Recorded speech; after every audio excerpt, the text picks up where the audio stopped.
Life is not just the passing of time. Life is not just the passing of time. Life is a collection of experiences, their frequency and their intensity. Life is not just watching the clock tick away. Life is a collection of experiences, their intensity, their frequency.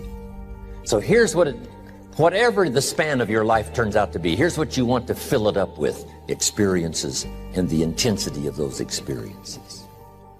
All life form strives to the max of its potential except human beings. All life form strives to the max of its potential except human beings. How tall will a tree grow? As tall as it possibly can. You never heard of a tree growing half as high as it could. No, trees don't grow half. A tree drives its roots as deep as it can, reaches as high as it can, produces every leaf it can, every fruit it possibly can. To the max. Every life form strives to the max, except human beings. Now, why not human beings? You've been given the dignity of choice. You're not a robot. You don't have to repeat this year the same as last year. You can tear up last year's plan, develop a new plan. So, the dignity of being a human being. Now, here's the choice on being a human being: to be part of all we were meant to be, or to be all, to strive for all, or half, or part, or some. The choice is up to you to develop one skill or 10 skills. Someone says, well, I'd be happy with just one more language. Well, some say, hey, I'm going to learn 6 or 7. And this is all a matter of choice. And when somebody says, no, you ought to learn 4, you've got to resist all that. Because this is personal dignity. And you don't want to destroy someone's dignity by doing all the oughts, and then they feel reluctant to do it. Now we've got problems. So if you want to, just ignore this subject on time management. Now here's the next one. Step down to something easier. The guy's in sales, and he says, oh, I want to own the company. Finally owns the company. Now he's got no time to play golf. He said, when I was in sales, I was making big money playing golf 3 days a week. Heck with this owning something. Heck with managing. My life was never my own after I started to manage. I'm going back to sales. See, this is the key. If you're getting too pressed, you might consider stepping down to something with a little easier time pressure. Little girl says to her mother, Daddy comes home, brings his briefcase and pats me on the head and says hello, disappears and works on his papers. How come my daddy doesn't play with me? And her mother said, look, your daddy loves you very much, but he's so busy at work, he can't get it all done, he has to bring it home. He loves you, but that's why he can't play with you. And the little girl said, why don't they just put him in a slower group?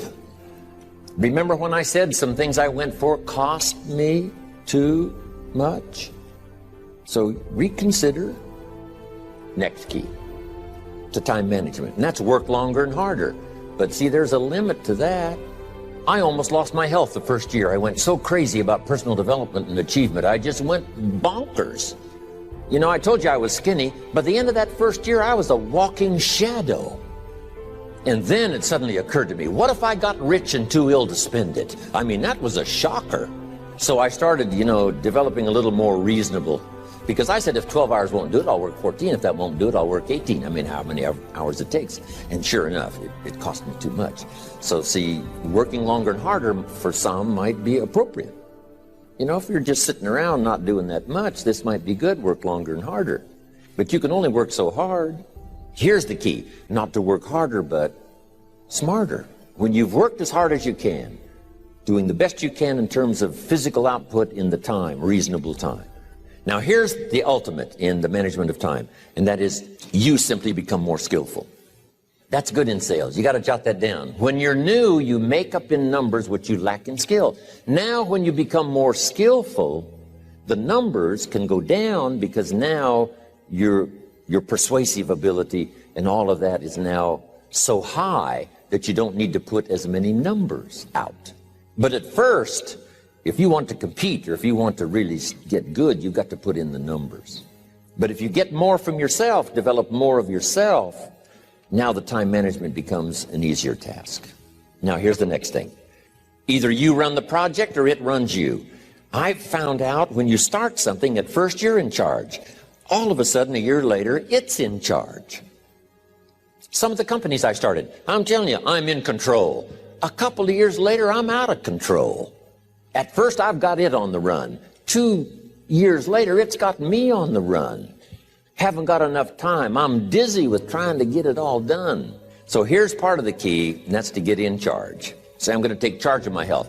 One of my albums is entitled, Take Charge of Your Life. Take charge of your time. Take charge of your resources, which we're going to talk about next. Take charge of your health. You're the one that's responsible for it. It's not a requirement of society that you not have a heart attack and take care of your family.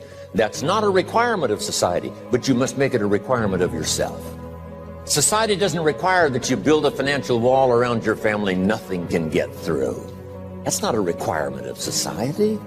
It's a requirement you impose on yourself to build a financial wall around your family nothing can get through. So impose on yourself this self-development of being in charge, taking charge of your life and your health and your future and your responsibilities and all the rest. Next, reasonable time is enough time to achieve all of your goals. Just jot that down. Reasonable time is enough time. I had to learn that. Reasonable time is enough time. Here's why. It's not the hours you put in, it's what you put in the hours. If you start depositing greater ideas into the hours you've got later than now, I'm telling you, later you can't believe the productivity that will flow. The ideas you can't think of now, a year from now, they'll start to flow. And when you deposit those ideas in the hours you've got, productivity multiplies by 2, 3, 5, 10. Next, time management essential. We've already covered the first one, a written set of goals. And then do priorities on your goals. What's important this week? What's important this month? Here's the next one. Often review. Just go over your goals to make sure that your list is working for you. It's got you inspired. It's got you turned on. Somebody says, how come you're up so early? Say, if you were headed where I'm headed, you'd be up early too. If you were going to meet who I'm going to meet, you'd be up early. If it was going to stack up for you like it's stacking up for me, you'd be getting up early. Here's some more time management essentials. Learn to study what we call majors and minors. You pick up the phone. Here's what you must say when you pick up the phone. Is this a major conversation or a minor conversation? If it's minor, a few pleasantries and you're done. If it's major, maybe you've got to make a few notes. So here's the next one. Important conversations, make an agenda before you make the call. Did you ever hear a conversation end like this? Let's see, there was something else. See, you don't look that swift. I can't think of it right now. I'll call you back. See, you look a little incompetent. Let's see, there was something. It escapes me right now. Really? So have you got this now? Make an agenda before you make a call if it's an important call. Now later that saves you all kinds of stuff. So what's major, what's minor? Now here's the key on this. Don't major in minor things. If you take up major time to do minor things, I'm telling you, you'll be behind the curve constantly. Here's another key time management essential. Don't mistake movement for achievement. It's easy to get faked out by being busy. Guy comes home at night all exhausted, falls in the chair and says, oh, I've been going. Here's the big question. Doing what? It's not the going. Some people are going, and they're doing figure eights. I mean, their progress is small. So don't mistake movement for achievement.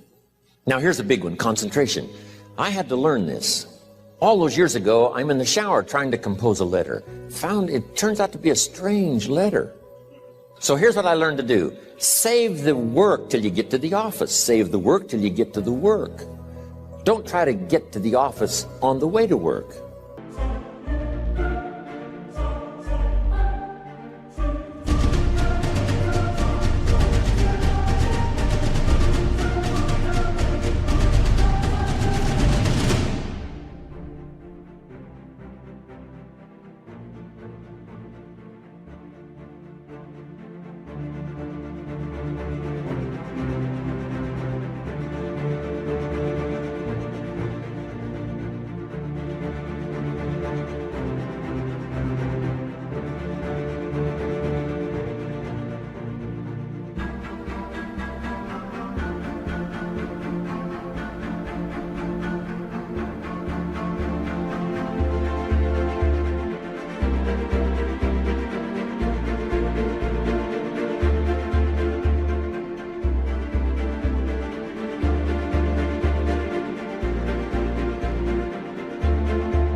On the way to work, enjoy the way. In the shower, enjoy the shower. Then go to work when you get to work. I've found this to be helpful. Concentration. Here's another big one. Learn to say no. I'm telling you, in such a social society we have now, it's so easy to try to be a nice person, saying yes, yes, yes to everything. Find yourself overloaded. Now you got to call and make the, well, gosh, you know, all the time it takes to back out of something that you said yes to too quickly. Here's what might be better. I don't think so, but if that changes, I'll call you. Little things you can use not to overcommit yourself. My friend Ron Reynolds says, don't let your mouth overload your back. It's a good one. Now here's a big one on time management. When you work, work. When you play, play. Don't mix the two. Don't work at play. I used to take my family to the beach and I would bring my briefcase. I learned not to do that. Or at the beach, I'm saying I should be at the office. I should be at the office. Now my family's upset because I'm at the beach and I'm thinking office, office, office. Now when I'm at the office, I'm thinking what? I got to get my family to the beach, the beach, the beach. So things are not going too well at the office because I'm thinking beach, and things are not going too well at the beach because I'm thinking office. Here's what I learned to do. At the beach, be at the beach. At the office, be at the office. When you work, work. When you play, play. Don't mix the two. Don't work at play. Now here's one of the most important ones. Don't play at work. Work is too serious.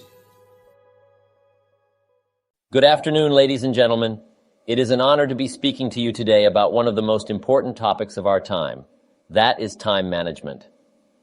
As I look out at this audience, I see a group of individuals who are all striving for success in their personal and professional lives. Each and every one of you has the potential to achieve greatness. But the difference between those who succeed and those who don't often comes down to how they use their time. Time is the most precious resource we have. Unlike money, we cannot earn more time. We are all given the same 24 hours in a day, and it is up to us to make the most of it. The way we use our time determines the quality of our lives and ultimately our level of success. So how do we make the most of our time? The first step is to recognize that time is a finite resource and we must use it wisely. We must be intentional about how we spend our time and prioritize our activities based on what is most important to us. One technique that has worked for me and countless others is to plan out our day the night before. This involves taking a few minutes to write down our most important tasks for the next day and then prioritizing them based on their importance.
By doing this, we can start our day with a clear focus on what needs to be done and avoid getting sidetracked by less important tasks.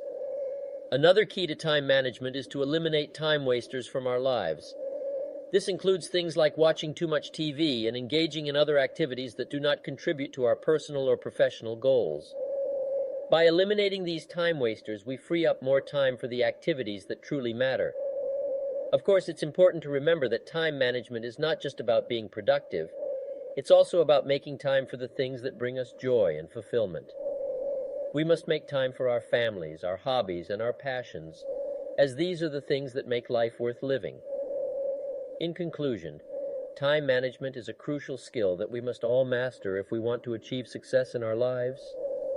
We must be intentional about how we use our time, prioritize our activities, and eliminate distractions and time wasters from our lives.